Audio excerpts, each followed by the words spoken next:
Vamos a orar. Bendito Dios, te alabamos y te bendecimos. Gracias porque por medio de tu Hijo podemos entrar al lugar santísimo, a clamar ante ti, a buscar ese oportuno socorro, esa misericordia que ocupamos todos los días. Padre, te rogamos que podamos amar a tu Hijo, que amemos a tu Hijo amado. Te rogamos que abra nuestros ojos para que nos deleitemos en Él, para que nos asombremos de lo glorioso que es Él, de lo poderoso que Él es Él, de lo inigualable que es Él, de lo incomparable que es Él. Abre nuestros ojos, nuestro corazón, para que amemos a Jesús, para que amemos tu obra, Señor, para que amemos tu cuerpo. Abre nuestros oídos, Señor, para recibir más de tu palabra, de esta miel que es tan rica para nuestra alma, Señor, para que la atesoremos, para que sea sembrada en lo profundo de nuestro corazón y cambie nuestras acciones. Amén. Hermanos, después de 8 años, regresamos a la carta a los Romanos. Vamos a ir a Romanos capítulo 1. Vamos a ver capítulo 9, 25 a 33, pero como ha pasado tanto tiempo, quisiera hacer una pequeña síntesis de lo que hemos visto y por qué estamos aquí. La carta a los Romanos es la carta más influyente de todos los escritos paulinos. Con suma ventaja, es realmente la carta que tiene más influencia en el Nuevo Testamento. De hecho, Romanos ha sido el baluarte de la cristiandad. De hecho, Romanos ha sido el productor de mayores tratados teológicos que cualquiera de las demás, ¿verdad? Es como la perla del anillo de oro que es la palabra de Dios. La carta a los Romanos produjo que saliéramos del oscurantismo católico por el cual estuvimos durante tantos siglos y puso al hombre en la posición que le correspondía, una posición pasiva en relación con el tema de la salvación, como un receptor únicamente, un receptor miserable de la gracia divina.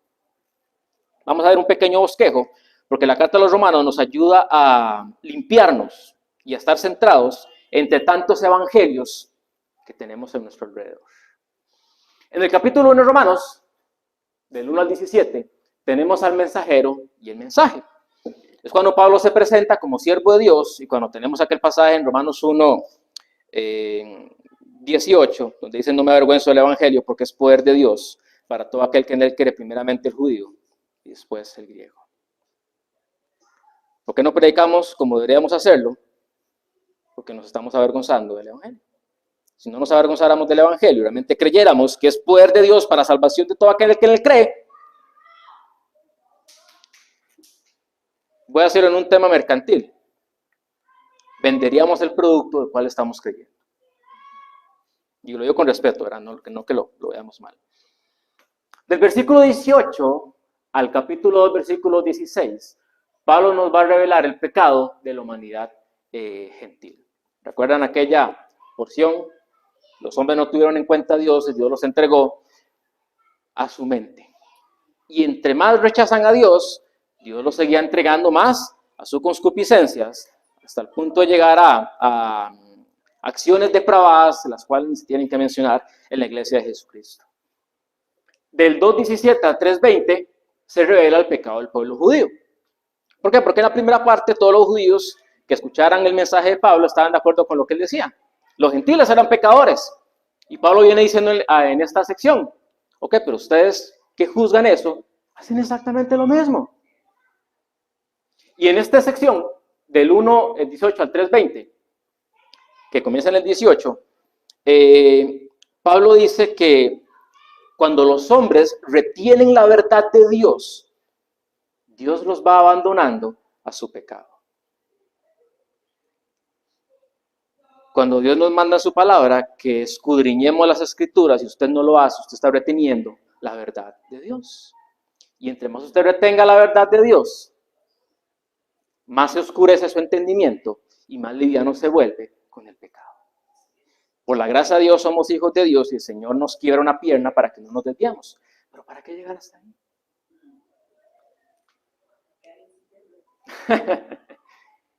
En el 3:21 al 31, Pablo nos da la respuesta de este gran problema. El tema de la justificación. Nosotros en una corte divina somos declarados justos delante del Señor. Eso no quiere decir que seamos declarados inocentes. No, usted es culpable y yo también lo soy. Solo que a pesar de que somos culpables, somos dejados libres, porque otro pagó por mi pena. ¿Okay? Para fundamentar esto, porque la teología judía tenía una salvación por obras, Pablo define la justificación desde el Antiguo Testamento con el ejemplo de Abraham y con el ejemplo de David. En el versículo 5, perdón, en el capítulo 5, Pablo habla del tema de la justificación y el primer versículo dice: justificados pues por la fe, tenemos paz para con Dios por medio de nuestro Señor Jesucristo. Esos son los resultados de la justificación, y yo creo que es un texto glorioso. Justificados pues, tenemos paz para con Dios por medio de Jesucristo. ¿Qué quiere decir? Que antes de que teníamos paz con Dios, éramos enemigos de Dios. Pero no importa que usted sea enemigo de Dios, usted no afecta en nada a Dios. El problema es que Dios es enemigo suyo antes de Cristo. A Dios le da igual que usted sea su enemigo, por favor. El problema es que Dios sea nuestro enemigo y Dios es enemigo del impío. Dios nunca perdona el pecado. El pecado nunca ha sido perdonado. Yo sé que nosotros en un término general hablamos de que Dios perdonó nuestros pecados, pero no fue así. Tus pecados nunca fueron perdonados y nunca serán perdonados. O los pagó Jesucristo en la cruz del Calvario, o los pagará el impío en el infierno. Pero el pecado nunca será perdonado. Capítulo 5, del 2 al 21, Pablo nos hace un contraste entre la condenación y la justificación. Y tenemos este cuadro, porque Pablo va a mencionar el estado de la humanidad en Adán y el estado de la humanidad en Cristo. La fuente de la condenación es Adán, y la fuente de la justificación es el segundo Adán, que es Cristo. Primer Adán y segundo Adán es una terminología que el Señor usa en razón del inicio de la creación. Cuando Dios inicia su creación, inicia la humanidad, el primer hombre es Adán. De hecho, el nombre Adán significa eso, humanidad, ¿verdad? Como Adán cae en pecado, ese diseño que Dios tenía para el hombre se perdió. Pero como nada vence los propósitos de Dios, Dios tenía planeado que iba a venir una nueva creación de la humanidad. Es decir, un nuevo hombre que realmente iba a reflejar el diseño de Dios. Y ese segundo Adán, ese segundo inicio, es Jesucristo. Y todo esto consumado está a la espera del estado eterno cuando todos seamos glorificados. Eso es lo que quiere decir primer Adán y segundo Adán. La amplitud de la condenación, a todos sin excepción. La amplitud de la justificación, a muchos. ¿Cuáles muchos? Aquellos que el Señor eligió desde antes de la fundación del mundo. La causa de la condenación, la desobediencia de Adán. La causa de la justificación, la obediencia a Jesucristo y la gracia de Dios. ¿Okay? Porque a veces solo analizamos nuestra salvación en razón de que Jesucristo muriera por nuestros pecados, pero era también necesario que Cristo tuviera una obediencia perfecta que nosotros no podíamos obtener. Recuerda lo que hemos hablado de la imputación del pecado, ¿verdad? No es solo que le entregamos nuestro pecado a Cristo, sino que también nos entrega su perfección. Porque además de necesitar ser limpios para entrar al cielo, necesitamos una perfección que no tenemos y que no vamos a cumplir con nuestros medios.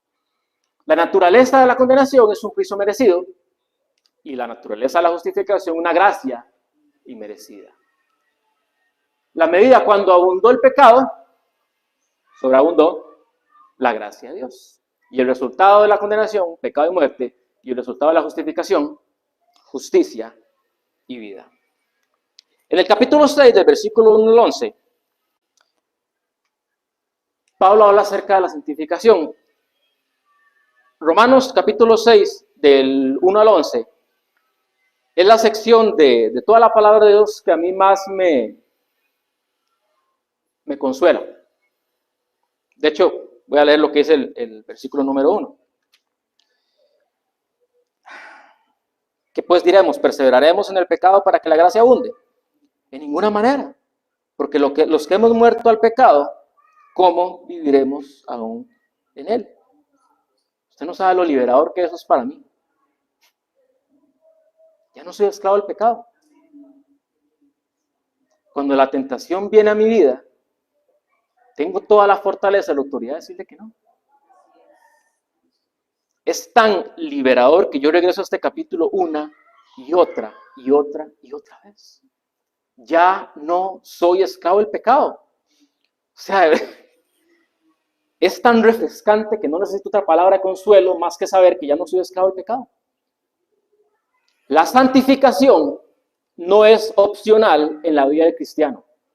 Es el único estilo de vida que un verdadero hijo de Dios puede tener. Si una persona no está mostrando frutos de santificación, tenemos toda la autoridad de decir que tal vez esa persona no ha sido justificada, porque una cosa lleva a la otra. Inevitablemente, indefectiblemente, no puede haber justificación sin santificación. Si no hay santificación, ¿qué es lo que no hay? Del 6.2 al 7.6, la santificación, o el tema de la santificación, la gracia contra el legalismo. Aquí combinado con el 7 de 7 a 7.25, es cuando Pablo nos da toda aquella explicación dolorosa, donde él no entiende por qué sigue pecando. Si ya es un nuevo hombre, si realmente ama a Dios, realmente quiere obrar las obras de Dios, realmente quiere actuar con justicia, porque el pecado aún mora en su carne. Pero lo que decía Estefa ahora, no es un asidero para justificar el pecado, más bien es algo para batallar intencionalmente contra él. Por eso Pablo en sus cartas dice, yo intencionalmente, yo golpeo mi cuerpo. Yo no tiro golpes como la aventura, sino que realmente golpeo mi cuerpo en esas áreas que realmente me afectan y que me apartan de Dios, que me distraen. Porque no va a pasar solo. No va a pasar solo. Dios no lo va a obligar a usted a que abra la Biblia. Dios no lo va a obligar a usted a que venga el domingo. No lo va a obligar a usted a que ore. Nosotros de manera intencional tenemos que hacerlo por amor al Señor, porque lo amamos a Él. Glorioso capítulo 8. La vida en el Espíritu. Del 8 al 27 al 39, el poder en el Espíritu. Y a lo que llegamos a hoy, capítulo 9. El capítulo 9 ya hace un cambio diametral del contenido teológico que venimos hablando y nos viene a responder como una gran incógnita que vemos en el pueblo de Israel o que ellos veían en aquel tiempo. Si Israel es el pueblo de Dios, ¿por qué rechazó a su Mesías? Si Israel es el pueblo escogido de Dios, ¿por qué está en un estado de incredulidad? ¿Qué fue lo que pasó? Y lo que hemos visto en las dos periódicas anteriores de Romanos, del capítulo 9, es que la incredulidad de Israel y el rechazo del Mesías es consecuente con los propósitos de Dios. Es consecuente con el plan de Dios. Ojo, no quiero decir que Dios planificó que Israel fuera incrédulo, ¿ok? Sino que a Dios no le agarró como de improviso que su pueblo matara a su hijo. Ya lo sabía y todo estaba predeterminado por la soberanía del Señor. Hoy cerramos del versículo 25 al 33. Vamos a leer 9 del 25 al 33. Como también dijo Oseas, como también en Oseas dice, llamaré pueblo mío al que no era mi pueblo, y a la no amada, amada. Y en el lugar donde se les dijo, vosotros no sois pueblo mío, allí serán llamados hijos del Dios viviente. También Isaías clama, tocante a Israel, si fuera el número de los hijos de Israel como la arena del mar, tan solo el remanente será salvo. Porque el Señor ejecutará su sentencia sobre la tierra en justicia y con prontitud.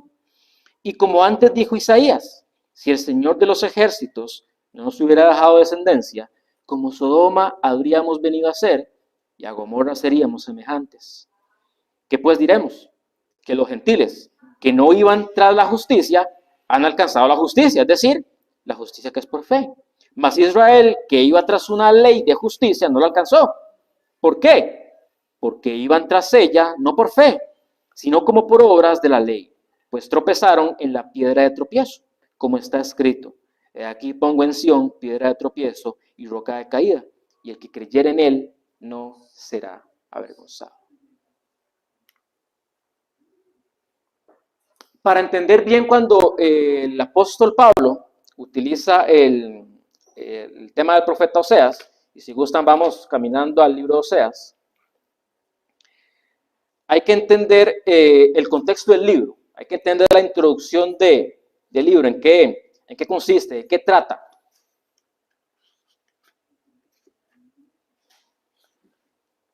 Si quieres, se cae en el capítulo 2. Sí, espera, digo el versículo cuando lleguemos allí. Todos sabemos que Oseas trata de un hombre al que Dios envía a que contraiga matrimonio con una mujer infiel y de naturaleza adúltera, con el propósito de que esa relación del profeta reflejara la relación que tenía con su pueblo Israel. Israel era una esposa infiel y adúltera.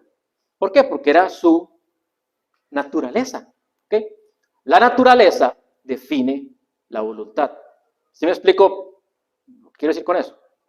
Dependiendo de la naturaleza que tengamos, así va a ser nuestra voluntad. Si usted tiene una naturaleza santa, porque ha nacido nuevo, su voluntad va a ser santa o va a ir guiada por las cosas santas. Si nuestra naturaleza no es santa, ni lo voy a mencionar. Las naciones paganas, y esto, bueno, sabemos que las naciones paganas que vivían, que eran circunvecinas a Israel, cometían actos atroces. De hecho, bueno, no me voy a meter ahí, solo lo voy a mencionar de pasada. El hecho de que el Señor en ciertas circunstancias mandara a Israel a destruir a determinadas ciudades, era con un propósito, porque eran personas que sacrificaban a sus hijos a Moloch y otro montón de atrocidades. Así que simplemente era un justo juicio de Dios. Lo que hay que valorar es que ellos no tenían la revelación del único Dios verdadero. Israel sí tenía la revelación del único Dios verdadero. En la profecía varias veces el Señor les dice que ellos han hecho lo que las naciones que ellos tanto critican nunca habían hecho: abandonar a su Dios. Los pueblos paganos podían ser lo que usted quiera llamarlos, pero eran fieles a sus dioses falsos. Y ellos no podían ser fieles al único Dios verdadero. Por eso dice, ustedes están haciendo lo que ellos jamás hacen. Ellos no abandonan a sus dioses. Ellos no abandonan a sus ídolos y ustedes sí. Ya ven por dónde voy, ¿verdad? Es igual en nuestros días. Es exactamente igual en nuestros días. Es increíble que el religioso es a veces más consecuente con su religiosidad que el creyente con la religión verdadera que es Cristo Jesús. ¿Usted se da cuenta de los sacrificios que los religiosos hacen en razón de su fe falsa? ¿O en razón de lo que creen que es verdadero?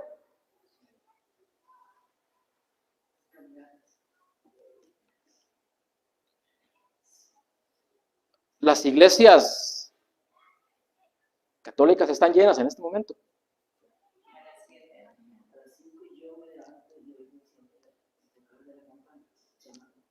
En los diferentes servicios siempre hay gente, siempre está lleno. Y no son lugares pequeños. Las iglesias de la prosperidad están llenas. Y no son lugares pequeños. Pero las iglesias donde se predica la sana doctrina, curiosamente, están vacías. El impío es más fiel a su cosmovisión que el cristiano a la verdad. Como les digo, ellos pueden ser lo que sean, pero es que, hombre, son consecuentes con lo que afirman. Son consecuentes con lo que son. Nosotros debemos ser consecuentes con lo que afirmamos. No nos tenemos que ser consecuentes con lo que profesan nuestros labios. Tengo que ser consecuente con que un día yo me bauticé en frente del cuerpo de Cristo, afirmando a principados y potestades que soy hijo de Dios y que iba a seguir a Jesucristo. ¿Ok? Y el problema de todo esto radica en si estamos amando o no a Dios. ¿Ok? Todo radica en que si estamos amando o no a Dios. ¿Qué no hace usted por amor? Y no por un cónyuge. Por amor a un hijo. ¿Qué sacrificios no hace una persona? Todo lo deja.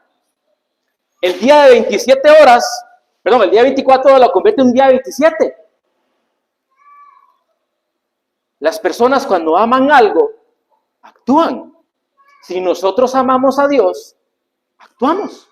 Es simplemente un principio natural de vida. Yo hablaba con alguien, no recuerdo, que es muy extraño que nosotros tengamos que estar diciendo a la gente que lea la Biblia. Porque si usted ama a Dios, usted lo va a hacer. No hay que estarle rogando que usted haga las obras de Dios. Si usted ama a Dios, simplemente lo va a hacer porque a usted le nace.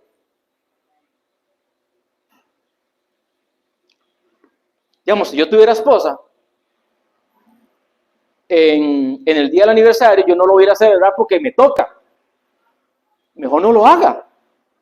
No, yo lo voy a celebrar porque me apasiona aquello, porque amo aquello, porque lo quiero hacer. O sea, no me tienen que decir que ya viene el aniversario y tenemos que celebrarlo. Usted simplemente va y lo actúa. Pero con Dios es una rogadera. Que yo, ¿será que realmente estamos amando a Dios? ¿Será que yo puedo decir, yo amo a Dios? Bueno, ese amor a Dios se va a manifestar sí o sí. El que me ama, guardará mi palabra. Que me ama, guardará mis mandamientos. Dios le dice a Oseas que a sus hijos, a sus 3 hijos, les ponga unos nombres muy particulares. A su primer hijo fue llamado Dios siembra. El segundo hijo, que fue una hija, le puso no compadecida. Y el tercero tenía que llamarlo no pueblo mío. Y eso representaba la actitud de Dios con el pueblo de Israel por causa de su infidelidad. Ellos iban a ser esparcidos por el mundo conocido como un sembrador va echando semillas. No iban a ser compadecidos por nadie. Ellos iban a ser tratados como si no fueran pueblo de Dios. Y Pablo, ahora sí vamos a Oseas, el capítulo 2, versículo 14. No obstante, a pesar de este juicio de Dios, en el mismo profeta, Dios establece que su abandono no va a ser permanente. Versículo 14. Pero he aquí, yo la atraeré y la llevaré al desierto y hablaré a su corazón. Versículo 19. Y te desposaré conmigo para siempre. Te desposaré conmigo en justicia, juicio, benignidad y misericordia. Y te desposaré conmigo en fidelidad y conocerás a Jehová. Qué romántico es Dios, ¿verdad? La llevaré al desierto y hablaré a su corazón. Ese amor, esa cercanía con la que Dios trata a la criatura, con la que Dios trata a su pueblo amado. Yo no sé, cuando yo lo leo es que la llevaré al desierto donde va a padecer, pero allí, en medio de la prueba, hablaré a su corazón. Esto se me acaba de ocurrir. A veces pasamos desiertos en nuestra vida, principalmente porque lo necesitamos, porque hay áreas de nuestra vida que tienen que ser pulidas o porque, no sé, estamos apagados, apáticos o andamos en algún tipo de desobediencia. Entonces Dios nos lleva allá, donde no hay ruido, donde no hay nadie, donde no hay distracciones, para hablar a nuestro corazón, para traernos a Él, para nuevamente conquistarnos. Qué amor y qué misericordia, ¿verdad? A veces uno es tan impaciente, tan poco misericordioso con las personas que cometen errores o con aquellos que están débiles en la fe. Y el Señor no es así. Y entre este momento de restauración llegaba, Dios tenía un plan establecido que era la entrada de la iglesia. Por eso son los pasajes que Pablo menciona. A los que no eran amados, iban a ser amados. A los que no eran compadecidos, iban a ser compadecidos. A los que nunca fueron llamados hijos de Dios, iban a ser hijos del Altísimo. Y ahí está hablando de cada uno de nosotros. El colmo de la situación de Israel fue el rechazo del Mesías. Fue el rechazo del Hijo de Dios. Fue la consumación del adulterio espiritual que ellos tenían. Vamos a ver, el máximo rechazo, el máximo acto de infidelidad de Israel fue el rechazo de Jesús. Pero yo no quiero que veamos ese rechazo como un evento que ocurrió en un momento en el tiempo. Y ya me explico. Lo que quiero decir es que el adulterio espiritual de Israel ya tenía tanto tiempo que cuando llegó ese momento iba a ser la consecuencia natural de todo lo que traían arrastrado. Que con esto voy a lo siguiente. Pecados pequeños llevan a pecados grandes. Pequeños fríos llevan a un congelamiento espiritual. Nada pasa por nada. Nada ocurre así como ex nihilo. Nada pasa de la nada. Todo tiene su causa y efecto. Todo es un proceso donde aquí fuimos livianos en esta área, donde aquí no estamos buscando a Dios. Y después pasa esto por acá. Pero eso surgió desde hace mucho tiempo.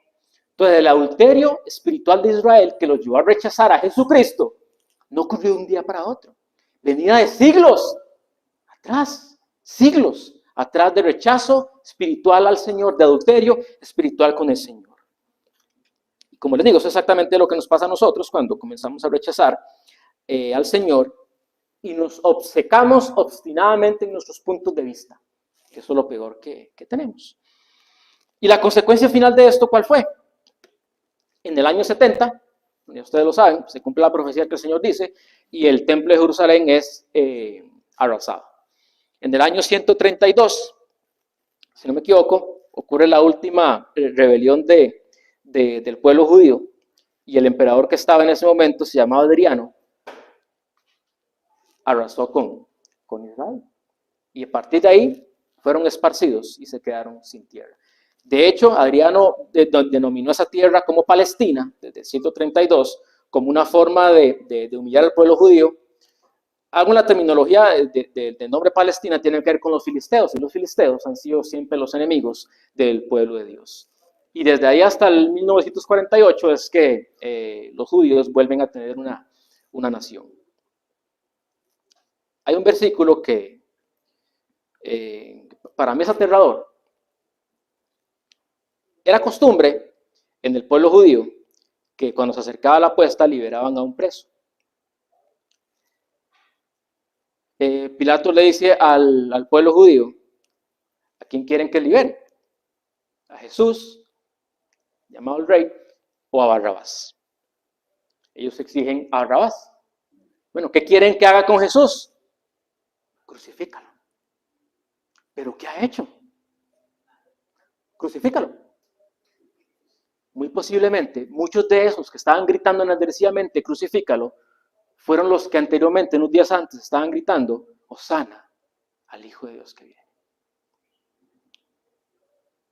Pilato trae un plato con agua, se lava las manos y dice, yo me libro de la sangre de este inocente. Y el pueblo de Dios dice, que su sangre caiga sobre nosotros y sobre nuestros hijos. Y cuando se analiza la historia del pueblo judío,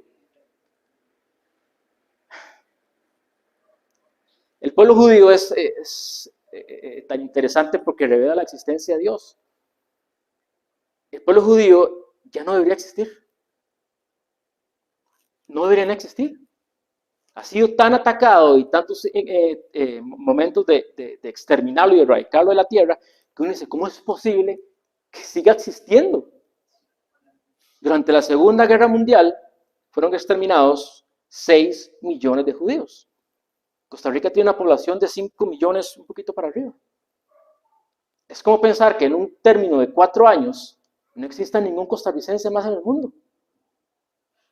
Y allí están. Pero nada de lo que le ha ocurrido al pueblo judío ha sido antojadizo o de la casualidad. Aquella palabra, que su sangre, que la sangre del bendito Hijo de Dios caiga sobre nosotros y sobre nuestros hijos, se cumple. Y yo entiendo, hermanos, yo sé, Jesucristo murió por cada uno de nosotros y por nuestros pecados y por nuestra culpa. Pero es diferente, ¿okay? Es diferente. Estaban ahí. Fueron las manos de los gentiles los que los clavaron. Fueron la voz de los judíos los que los entregaron. Yo entiendo, sí, que fueron esos pecados. Y que fue por nosotros que hay que interiorizarlo. Pero de una manera más práctica, o sea, decir eso que la sangre del bendito Hijo de Dios, del Mesías que ellos estaban esperando, caiga sobre nosotros. Y el Señor dijo, sí. Y así va a ser, y así ha sido, y así será cuando comience la 70ª semana de Daniel, cuando comience la tribulación. Así que todo esto que ha pasado, el Señor dice, lo que va a pasar en aquel tiempo, la tribulación de aquel tiempo, no tiene parangón ni comparación con nada de lo que ha ocurrido en la historia del hombre hacia atrás. ¿Cómo será aquello? No lo sé, pero debe ser terrible, espantoso. ¿Sí? Vamos a 1 Pedro 2:10. 1 Pedro 2:10.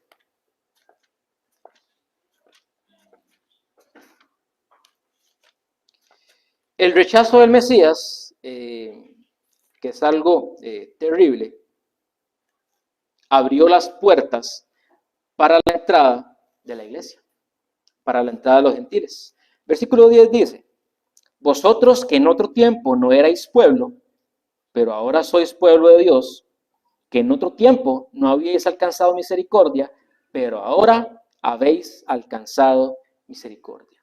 Entonces, en un tiempo no éramos pueblo, pero no gracias o utilizando ese medio, ese rechazo del pueblo de Israel por este periodo, se injerta la iglesia de Jesucristo.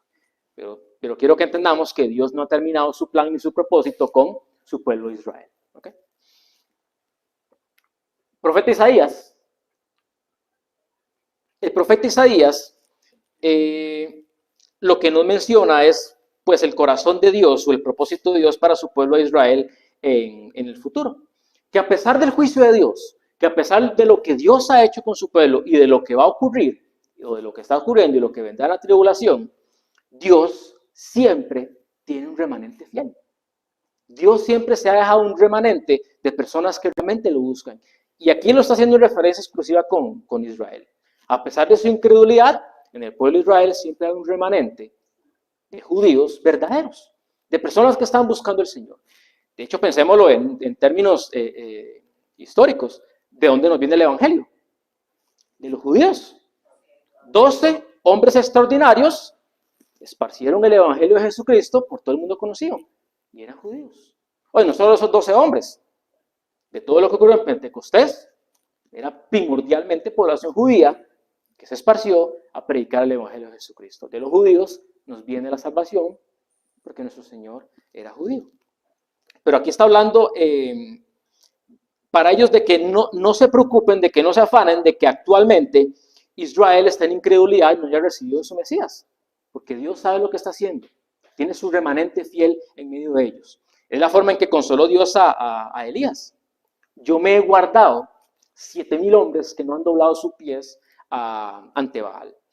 Aplicado a la iglesia es igual. Dentro de las iglesias de falsa prosperidad, de falsa doctrina, hay un remanente que va a salir de allí.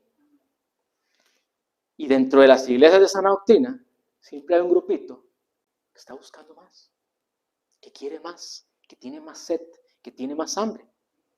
Dios siempre se guarda un remanente fiel que lo ama y que le busca. ¿Okay? Si no fuera así, dice el pasaje en Isaías, ya Israel hubiera sido como Sodoma y como Gomorra. Eso es lo que les dije ahora, ¿verdad? Si no fuera por la misericordia de Dios, ya hubieran desaparecido, hubieran sido exterminados. Pero la salvación del hombre no depende del hombre, sino que depende exclusivamente y únicamente de Dios. Vamos a Romanos capítulo 9. Ya entrando en la sección final.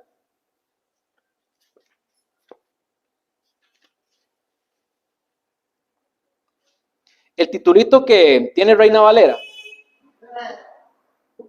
es la justicia que es por fe. ¿Por qué? Porque ellos siguen con la problemática de aún creer que las obras tienen algún mérito para la salvación. Entonces Pablo otra vez quiere ayudarnos a entender, o quiere ayudarlos a ellos a entender que la salvación nunca ha sido por obras, que tanto la salvación de los gentiles como el pueblo judío ha sido, es y será exclusivamente por fe. Este es el último de las defensas de Pablo de nuestra salvación por fe. En Hebreos capítulo 11, no lo vamos a leer porque es un texto muy extenso, pero ya todos lo conocen. El capítulo 11, el versículo 4 al 39, cuando se nos habla acerca de los héroes de la fe. Abraham hizo esto por fe, y Abel hizo su ofrenda por fe, y Daniel cerró boca de leones por fe, y aquel hizo ostro por fe, y aquel fue cerrado por fe, y aquel murió por fe, y todos murieron por fe. Y todos sacrificaron su vida por fe y entregaron su vida al Señor por causa de la fe, por causa de la fe que tenían en el Señor.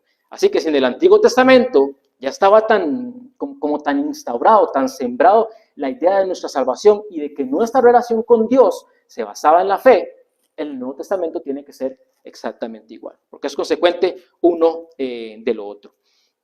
Aquí lo maravilloso que Pablo quiere reflejar es la gracia de Dios en el sentido de que ni usted ni yo estábamos buscando al Señor. Eso es lo que dice. Los gentiles que no estaban buscando al Señor, que recibieron al Señor. Pero es que no lo estaban buscando. ¿Entienden lo que Pablo quiere decir? O sea, no estaban haciendo nada, estaban viviendo sus vidas y encontraron al Señor. ¿Cómo? Porque el Señor los encontró. Pero Israel, que estaba buscando desviadamente al Señor a través de la ley, se perdió. Hay una gran, no contradicción, pero sí como una bifurcación de ideas. Los que no querían nada con Dios recibieron la salvación. Y los que querían algo con Dios de manera errónea fueron totalmente desechados. Pero el punto de Pablo aquí es que ni los judíos ni nosotros teníamos una inclinación natural para buscar al Señor. Teníamos una inclinación natural para desear a Dios, para desear lo que Dios era. Lo más que tenía el hombre era una inclinación para desear lo que Dios da, pero no para lo que Dios es. Y es exactamente lo mismo ahora.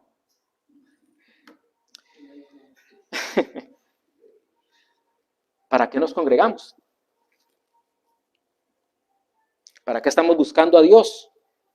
¿Para qué leemos la Biblia? ¿Para qué oramos? O sea, ¿cuál es la finalidad? ¿Cuál es el propósito de mi búsqueda de Dios? Solo hay dos. O usted está buscando a Dios para ver qué le da, o usted está buscando a Dios simplemente porque Él es glorioso, simplemente porque Él es digno, porque Él es precioso, porque usted lo ama. Yo no busco compartir con las personas que amo para ver qué me dan. Yo busco compartir con las personas que amo porque los amo. ¿Se dan cuenta de lo sencillo que es? ¿Por qué estamos buscando a Dios? ¿Queremos las dádivas de Dios o al Dios de las dádivas? ¿Sí? Sí, a veces buscamos a Dios simplemente para pagar la conciencia de pecado que nos dice que estamos mal. El mayor obstáculo que tenemos las personas, voy a empezar con los incrédulos, el mayor obstáculo que tienen los incrédulos es la autojustificación. Cuando una persona se autojustifica, cuando una persona cree que está bien con Dios, no hay nada que hacer, en términos intelectuales, ¿verdad? Porque el que actúa es el Señor. Si usted está enfermo y usted no lo acepta, usted no va a ir al doctor. ¿Eh? Tengo hambre, pero no acepto que tengo hambre, entonces no como. Es como que me autoengaño de la realidad de las cosas para poder vivir, porque si no el peso es tan tremendo que no podría soportarlo. Y también nos afecta a nosotros en términos de nuestra santidad. A los cristianos, si no me equivoco, o a los creyentes se les llamó cristianos en Antioquía. ¿Por qué se les llamó cristianos? ¿O qué significa la palabra cristiano? Okay. A veces nosotros tenemos una vida, a veces los cristianos tienen una vida al margen de Cristo. ¿Cómo podemos concebir, cómo podemos entender una persona que se llama un cristiano que vive como si Cristo no existiera? Un cristiano que vive como si Cristo no fuera su Señor. Siento que hay como una contradicción de términos allí. ¿Cómo puedo vivir mi vida al margen de la palabra de Dios? ¿Cómo puedo vivir mi vida como si Dios no importara, como si Dios no existiera, como si Él no fuera glorioso, como si Él no fuera incomparable, como si Él no fuera poderoso, como si Él no fuera digno, como si Él no fuera bello y precioso en mi vida, como si no fuera digno de adoración, como si no fuera adorable en ese sentido? Pero soy cristiano. En un mensaje leí, porque lo que pasa con esto, con los temas de la santificación de la vida cristiana, es eso mismo, que nosotros nos justificamos y ante las exigencias duras de la palabra de Dios, tratamos de comenzar a callar esas ideas con un montón de excusas. No hay que ser tan radicales, no hay que ser tan fundamentalistas, no hay que ser tan extremos. Es que yo siento que eso no es así. Esto y siento y pienso. ¿Y qué es lo que pasa? Que vamos acallando la conciencia. Ayer hablamos, cuando las personas hacen su casa a la par de un río, no sé por cuánto tiempo, pero el sonido de ese río todo el día lo escuchan, hasta que llega el momento en que ya no, porque se habituaron al sonido. Nosotros nos habituamos a las excusas que le ponemos a Dios. No, es que no tengo que leer la Biblia todos los días, no tengo que estudiar la Biblia todos los días, tampoco así. Eso es lo que decimos, tampoco así. Y lo peor, Dios conoce mi corazón. ¿Usted no le da miedo que Dios conozca su corazón?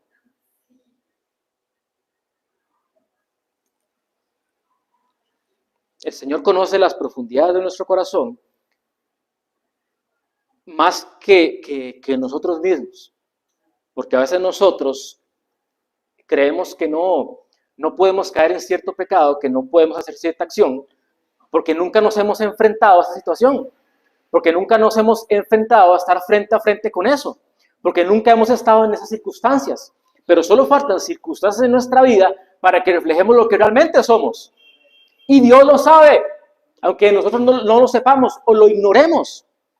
Entonces esa excusa que le decimos a Dios, o a Dios no, a las personas, no es que Dios sabe que yo lo amo, es que Dios sabe que yo lo estoy buscando, pero que me cuesta. Y el mensaje que leí decía, ¿cómo le explicas a Abraham que te cuesta sacrificar algo cuando él sacrificó a su hijo? ¿Cómo le explicas a Isaías que la vida cristiana es dura cuando Isaías fue aserrado? ¿Cómo le explicas a Daniel que te cuesta tener una vida devocional cuando él no se negó a tener una vida devocional y fue echado a la boca de los leones por causa de eso? ¿Cómo le explicamos a Pablo que nos cuesta tener una vida de oración cuando él adoró en medio de la cárcel? ¿Cómo le decimos a Pedro que nos estamos apartando del Señor porque nos sentimos unos miserables traicioneros del Maestro? Cuando Él se levantó después de su caída en arrepentimiento para dar un verdadero fruto de lo que significa creer en el Señor y creer en la restauración. ¿Y cómo le explicamos a Jesús que nos cuesta perdonar cuando Él le pidió al Padre que perdonara a aquellos que lo estaban crucificando en el madero? No podemos explicarlo, porque no hay explicación. Porque no hay excusa. No hay excusa válida con el Señor. ¿Ok? No hay excusa válida con el Señor. Obviamente, no voy a hacer ahí como el loco del culto. Hay razones particulares, ¿verdad? Que determinan ciertas cosas, ¿verdad? Pero es que no me estoy refiriendo a eso. Usted sabe lo que estoy hablando. Creo que mientras estoy hablando, todos y cada uno de nosotros estamos pensando en esas cosas que sabemos que no están bien y que esas obras que hemos ido dejando que dañen nuestro vida. Y ahí las dejamos porque son muy bonitas y las acariciamos y les damos de comer. No hay excusa en buscar al Señor. Siguiendo con el tema. Vamos a ir a 1 Corintios. Primera carta a los Corintios, capítulo 1.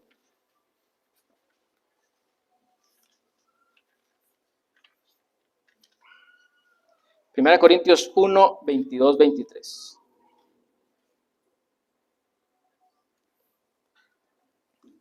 Porque los judíos piden, no, perdón, pues ya que voy a leer del 21, pues ya que en la sabiduría de Dios, el mundo no conoció a Dios. Ok, ya me perdí. El mundo no conoce a Dios mediante la sabiduría, agradó a Dios salvar a los creyentes por la locura de la predicación. Porque los judíos piden señales y los griegos buscan sabiduría. Pero nosotros predicamos a Cristo crucificado. Para los judíos, ciertamente tropezadero, y para los gentiles, locura. Voy a empezar con los judíos. ¿Por qué la predicación del evangelio era tropezadero para los judíos?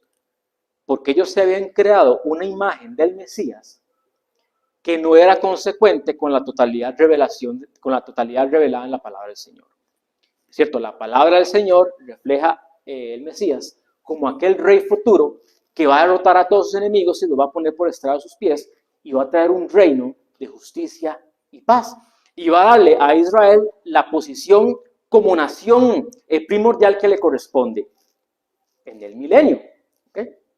Lo que ellos ignoraron y lo que no quisieron ver era esa otra cara del Mesías como el siervo sufriente, como el Cordero de Dios que antes de reinar en ese sentido tenía que hacer algo para salvar a su pueblo de sus pecados. Entonces ellos no concebían de que su Mesías fuera a morir. Jamás en la palabra del Señor. Ellos no concebían que el Cristo, que el Hijo de Dios, el que iba a venir a redimirlos, a salvarlos, y que ese líder político que ellos esperaban fuera a morir. Y crucificado, que no solo era atroz, sino que era humillante para cualquier judío.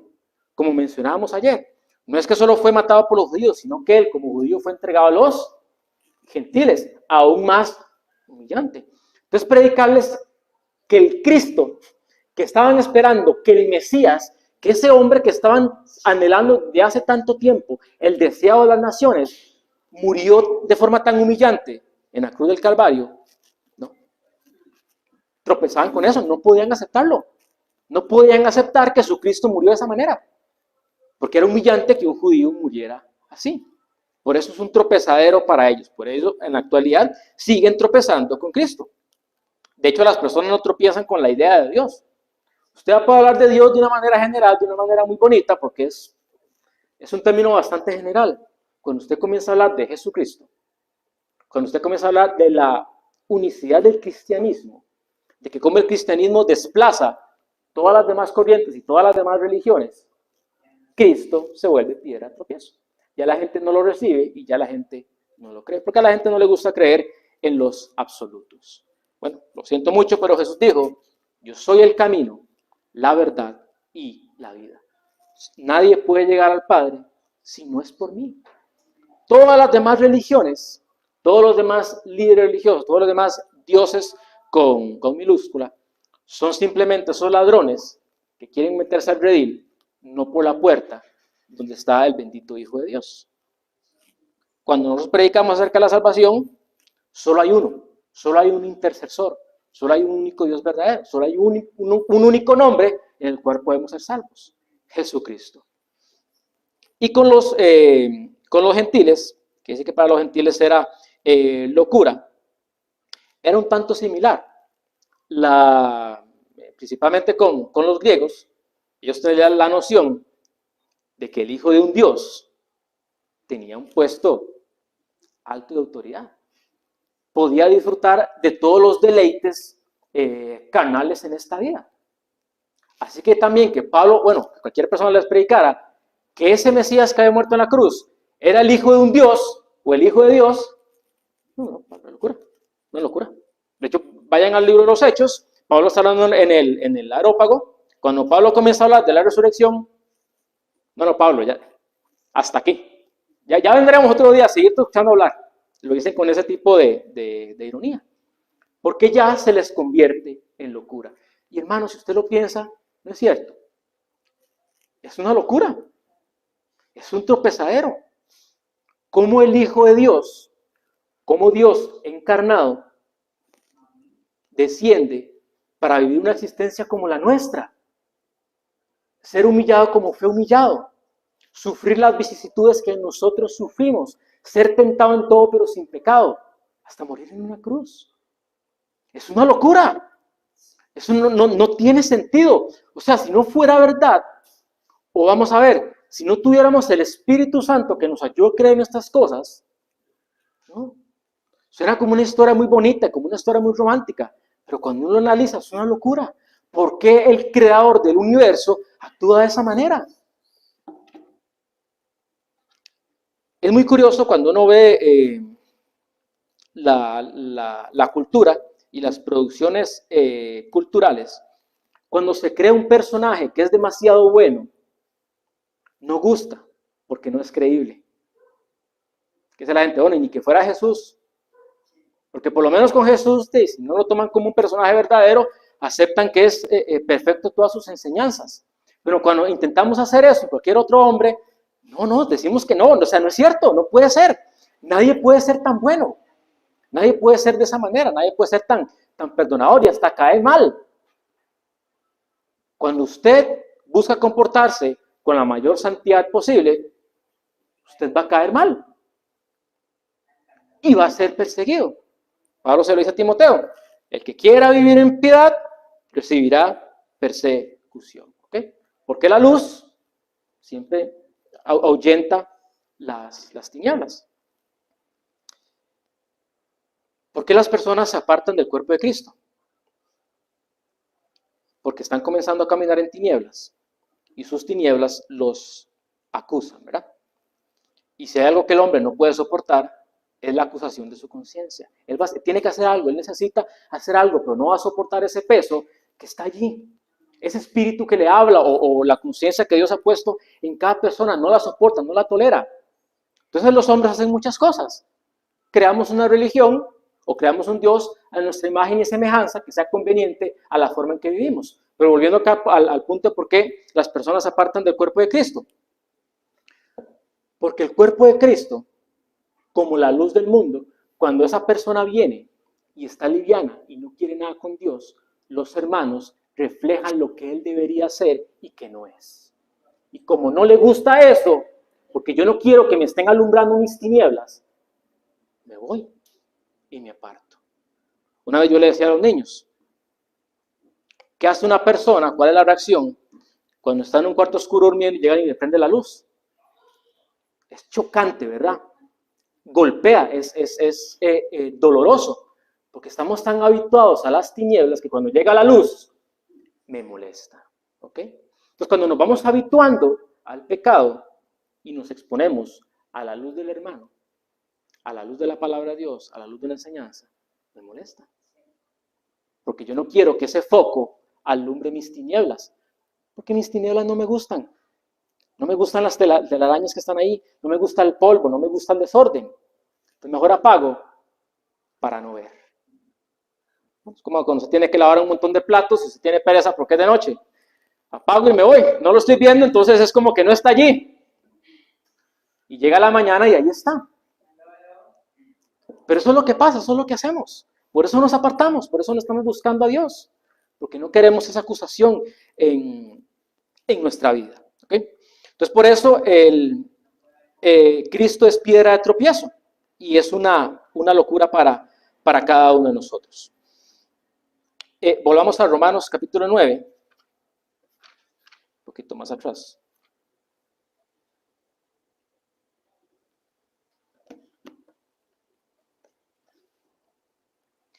Aquí en este pasaje donde dice Isaías, he aquí pongo en Sion piedra de tropiezo y roca de caída, Pablo lo toma o Pablo lo cita para dar otra evidencia de que la incredulidad de Israel, de que el rechazo del Mesías, de que la situación que ellos estaban teniendo era totalmente consecuente con lo profetizado en el Antiguo Testamento. O sea, Isaías, que se escribió siglos atrás de la venida del Mesías, ya estaba profetizando que no lo iban a recibir.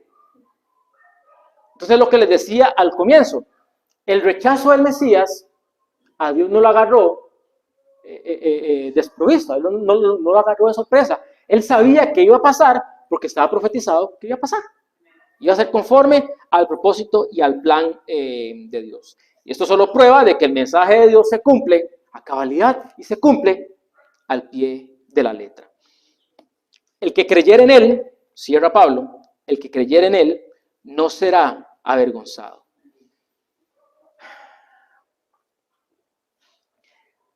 Hay veces que como mencionaba al comienzo con Romanos 1, 16, que no estamos creyendo esta palabra. Ayer hacíamos mucho hincapié en el sentido de que si no estamos predicando a Jesucristo con nuestras palabras y con nuestras obras, es porque genuinamente no estamos creyendo el mensaje de Dios, que no estamos creyendo el poder del Evangelio. Pero hay otra cosa que está pasando, que es lo que dice este pasaje. No estamos creyendo que no seremos avergonzados. Estamos creyendo que vamos a ser avergonzados.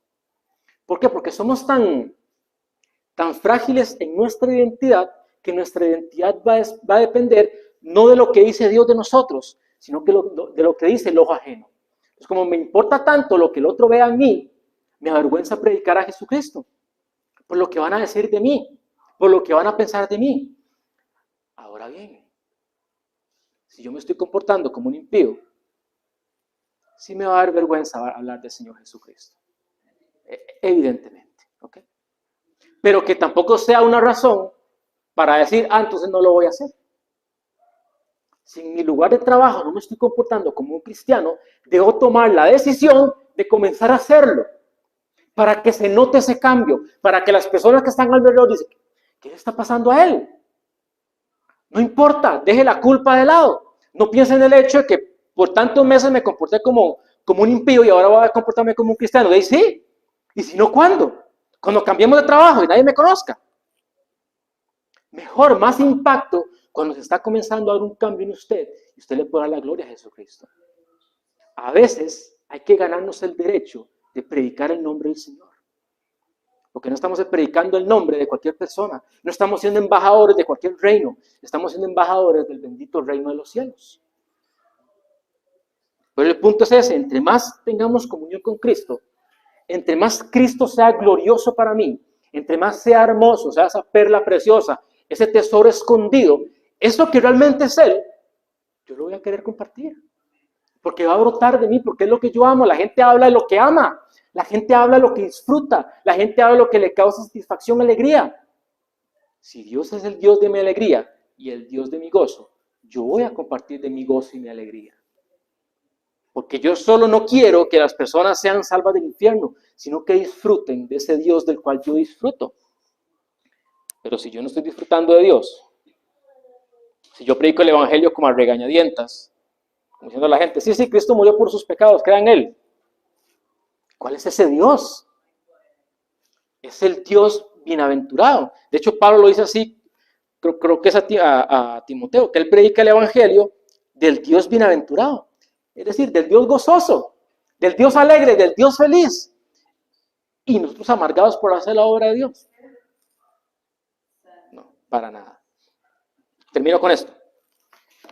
Aplicado en nuestro tiempo, todo el tema de Jesucristo como piedra de tropiezo, Dios nunca, en ningún momento de las eras, se ha dejado sin testigos. El Evangelio de Jesucristo, la realidad de la existencia de Dios, siempre ha sido predicada. Y el Evangelio, el verdadero Evangelio, la sana doctrina, va a producir solo dos efectos. O convierte el alma o endurece el corazón. ¿Okay? O convierte a la persona en un nuevo corazón para que ame a Dios. No, yo ahí no me gustó ese mensaje. No me gustó lo que Dios me quería decir. Voy a ver qué dicen allá. Porque tal vez lo que dicen allá no sea tan confrontativo, no me haga sentir tan mal y me aplaque un poco la conciencia porque sé como que todo el mundo sabe como que tiene que buscar a Dios. Como que algo va a pasar cuando muramos, ¿verdad? Entonces yo tengo que ponerme como a cuentas con Dios. Te va a tomar la eternidad ponerte a cuentas con Dios. Porque no podemos ponernos a cuentas con Dios. El que nos pone a cuentas con Dios es Jesucristo. Usted y yo no nos reconciliamos con Dios. La palabra dice que Cristo es el que nos reconcilia con el Padre, porque usted no se quería reconciliar con Dios. Estábamos tan enemistados con Él que no queríamos nada de Él y no queríamos buscarlo. Ya me desvié. Pero el punto es que la predicación de la palabra del Señor o va a ser esa piedra que se convierte en el fundamento de la vida o va a ser la piedra que destruye. o va a ser la piedra de tropiezo. Oremos. Bendito Dios, te glorificamos y te exaltamos. Gracias por tu bendita palabra, Señor. Gracias por tu bendito consejo. Gracias por cómo nos reflejas que todos tus dichos, que todo lo que dijiste en la antigüedad, Señor, se cumple, se cumplió y se cumplirá. Y así confiamos en tu regreso, Señor. Y así confiamos en que cada uno de nosotros que hemos creído en ti, no seremos avergonzados. Gracias por tu bendita palabra, Señor. Alienta nuestro corazón, asombra nuestra alma, Señor. Enamóranos de todo lo que tú eres. Enamóranos de ti, Señor. Que realmente podamos tomar la decisión de ser consecuentes a este llamado glorioso al cual nos has hecho. Realmente seamos consecuentes en amar tu palabra, en amar tu cuerpo, Señor, en amar tener comunión contigo, en amar buscarte, en amar compartir la fe, Señor. Quebranta, Padre Celestial, todas nuestras metas y todos nuestros sueños que no sean conforme a tu voluntad. Y afirma nuestro corazón para que nuestro corazón se alinee con el tuyo y que realmente las cosas que pidamos sean para tu reino, Señor, sean para exaltar tu nombre, sea para tu gloria, Padre Celestial. Habla a nuestro corazón, Señor. Consuela nuestra alma con la verdad de Jesucristo. Consuélanos en nuestras pruebas con lo precioso que es tu Hijo amado, Señor. Consuélanos en nuestras tribulaciones con la verdad de la vida eterna, Señor. Con la verdad del cielo, hacia allí en esas moradas que estás preparando para cada uno de nosotros. Bendice a mis hermanos con toda la palabra que nos diste el día de hoy, Señor. Gracias por este espacio, Señor. Gracias por este momento, Señor. Que tu palabra espiritual realmente nos ayude a crecer, a ser radicales, Señor, a sacrificar lo que tengamos que sacrificar por ti y por amor a ti. Amén.